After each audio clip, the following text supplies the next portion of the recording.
আধ্যাত্মিক বিশ্বাস অনুসারে অতীত জীবনের ভালো বা খারাপ সম্পর্কের হিসাব পরবর্তী জীবনেও বজায় থাকে। পূর্বজন্মে যদি আমাদের কোনো অসম্পূর্ণ কাজ বা প্রতিশ্রুতি বা ক্ষতিপূরণ বাকি থাকে অথবা শত্রুতা থাকে, পরবর্তী জন্মে সেই ব্যক্তি আমাদের জীবনে কোনো না কোনো রূপে আসবেই, এবং তার জন্য অনেক সময় আমাদের জীবনে অনেক কঠিন পরিস্থিতিরও সৃষ্টি হয়। আবার পূর্বজন্মে ভালোবাসা, ভালো কর্ম এবং সম্মানের পরিবর্তে যেসব ব্যক্তি আমাদের জীবনে আসে তাদের সাথে আমাদের আত্মার সম্পর্ক হয় অতি নিবিড়, ঘনিষ্ঠ এবং মধুময়। এই যে সম্পর্কের সমীকরণ বা যাকে ইংলিশে বলা হয় কার্মিক অ্যাকাউন্ট, এর লক্ষ্য কি? এর লক্ষ্য একটাই, যদি পূর্বজন্মে আমাদের কোনো ভুল কাজ হয়ে থাকে সেটাকে পরবর্তী জন্মে অর্থাৎ এই জন্মেই মিটিয়ে নেওয়া এবং নৈতিক চরিত্রের দিকে লক্ষ্য দিয়ে আমাদের আত্মাকে আরো আরো বিশুদ্ধ করা, যাতে করে পরমাত্মার আত্মানের সাথে আমাদের আত্মা আরো কাছাকাছি আসে। আসুন আজ এই বিষয়েই বরাহ পুরাণ থেকে একটা পৌরাণিক কথা শোনাই। কুব্জাম্বরক নামে এক নির্জন স্থান ছিল। সেই নির্জন স্থানে একটা বিষ্ণু ভগবানের মন্দির ছিল। সেই বিষ্ণু ভগবানের মন্দিরে প্রচুর ভক্তেরা প্রত্যেকদিন আসতো, ফলমূল দিয়ে বিষ্ণু ভগবানের পুজো করত। তারপর তার সেই ফলগুলোর ছাল মন্দিরের পাশেই ফেলে দিত এবং তারপর তারা বাড়ি ফিরে যেত। সেই মন্দিরের নিচে কোনো একটা গর্ত ছিল, সেই গর্তে থাকতো এক সাপিনী। সেই সাপিনী ওই ফেলে দেওয়া ফলের ছালগুলো খেয়ে বেঁচে থাকতো। একদিন এইভাবেই ভক্তেরা এলো, ফলমূল দিয়ে ভগবান বিষ্ণুকে পুজো করে ছালগুলো পাশেই ফেলে দিল মন্দিরে, দিয়ে তারা বাড়ি ফিরে গেল। আর সাপিনী বেরিয়ে সেই ফলের ছালগুলো খেতে থাকলো। খেতে খেতে হঠাৎ সে মন্দিরের বারান্দায় উঠে গেল। দূরের জঙ্গল থেকে এক নেউল সাপিনীকে দেখতে পেয়েই ছুটে এলো, কারণ সাপিনী আর নেউল এদের চিরশত্রুতা, তাই কেউ কাউকে সহ্য করতে পারে না। তাই দুজনের মধ্যে লেগে গেল লড়াই। এবার লড়াইয়েও কেউ কাউকে ছাড়লো না। নেউল এমন কামড় দিল সাপিনীকে যে সাপিনী খন্ড খন্ড হয়ে কেটে গেল, আর সাপিনীও দিল এমন কামড় নেউলকে যে নেউলও রক্তারক্তি হয়ে মারা গেল। পরের দিন সব ভক্তরা আবার যখন মন্দিরে পুজো দিতে এলো, দেখলো মন্দিরের সামনে পুরো রক্তারক্তি হয়ে আছে। তারপর এই ঘটনার বহু কাল পেরিয়ে গেল, সবাই এই ঘটনা ভুলেও গেল। কৌশলের রাজা, সেই রাজা যে বড় রাজপুত্র, সে ছিল অত্যন্ত সুন্দর এবং গুণবান। আর প্রাগজ্যোতিষপুরের রাজকন্যা, সে ছিল অত্যন্ত সুন্দরী এবং গুণবতী, অদ্বিতীয়া। ভাগ্যচক্রে এর দুজনের বিবাহ সম্পন্ন হলো। বিবাহর পরে দুজনে বিভিন্ন স্থানে ঘুরে বেড়াতে লাগলো। ঘুরতে ঘুরতে একদিন এক বাগানে পৌঁছলো। সেই বাগানে একটা গাছের তলায় দুজনে বসে গল্প করতে শুরু করলো।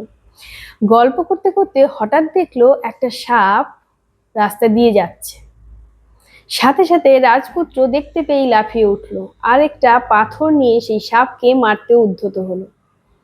তখন রাজকন্যা বলল, এ কি, তুমি সাপকে কেন মারছো? সাপ তোমার কি ক্ষতি করেছে?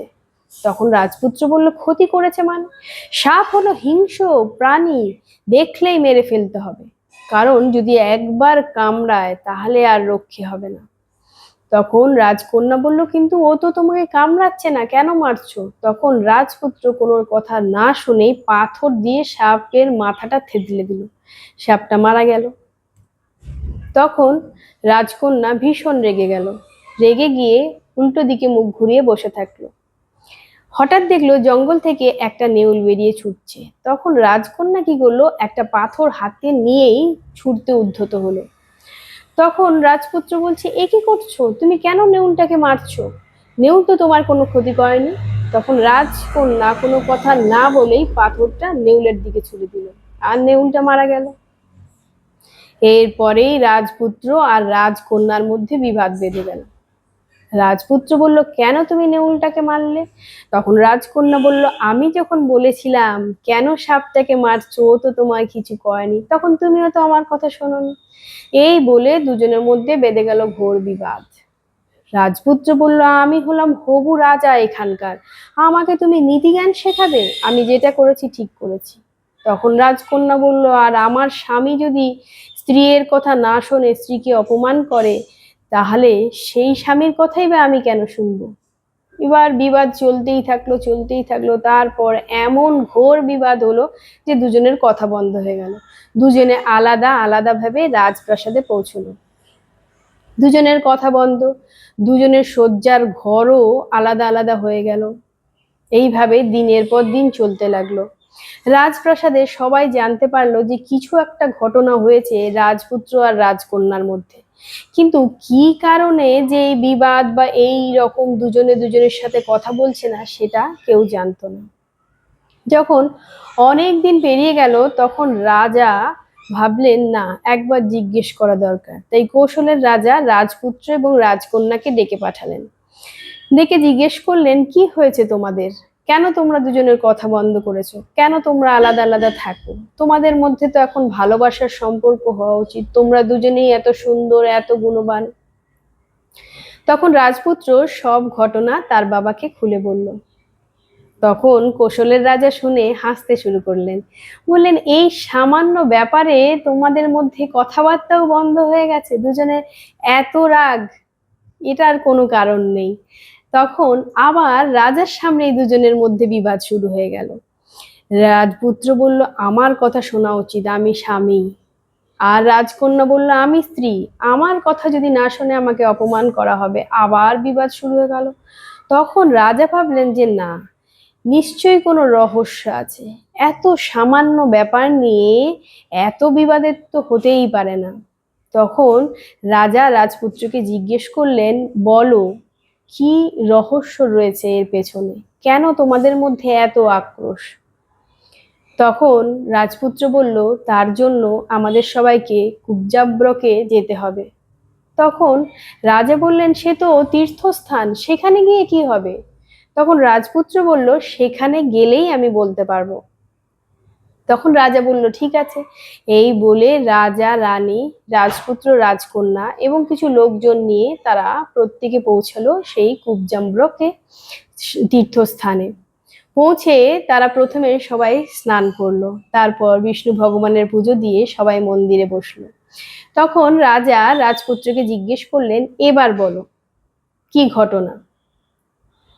তখন রাজপুত্র বলল, যখন আমাদের মধ্যে বিবাদ বেঁধেছিল আমার আর রাজকন্যার মধ্যে, তারপর আমরা বহুদিন আলাদা আলাদা থেকেছি, আমরা অনেক মানসিক যন্ত্রণার মধ্যে কাটিয়েছি এবং কারণ খুঁজে বেরিয়েছি যে কেন আমাদের দুজনের মধ্যে এত আক্রোশ। তখন আমরা অনুভব করেছি, উপলব্ধি করেছি যে আমাদের এই আক্রোশের কারণ শুধুমাত্র এই জন্মে নয়, পূর্ব জন্ম থেকেই এই আক্রোশ আমাদের মধ্যে রয়েছে এবং এই জন্মেও তার প্রভাব ফেলেছে। এই যে তীর্থস্থান দেখছেন, এই তীর্থস্থানেই পূর্বজন্মে রাজকন্যা আর আমি দুজনে ছিলাম একজন শাপিনী আর একজন নেউল। আমরা দুজন লড়াই করে ঘোর আক্রোশের মধ্যে একে অপরকে মেরেছি। সেই আক্রোশ আমরা এই জন্মেও বহন করে নিয়ে বেড়াচ্ছি। আমরা সেটা উপলব্ধি করেছি, তাই আমরা সিদ্ধান্ত করেছি যে এই জন্মেই আমরা এই আক্রোশ একজন আরেকজনের প্রতি মিটিয়ে নেব। তাই আমরা আর রাজপ্রাসাদে ফিরে যাব না, আমরা যাব পৌণ্ডরিক তীর্থে, গিয়ে বিষ্ণু ভগবানের সাধনা করব। এই বলে তারা চলে গেল পৌণ্ডরিক তীর্থে। বিষ্ণু ভগবানের সাধনা করলেন, ঘোর সাধনা। বিষ্ণু ভগবান প্রসন্ন হলেন, তারপর তারা দিব্যলোকে গমন করলো।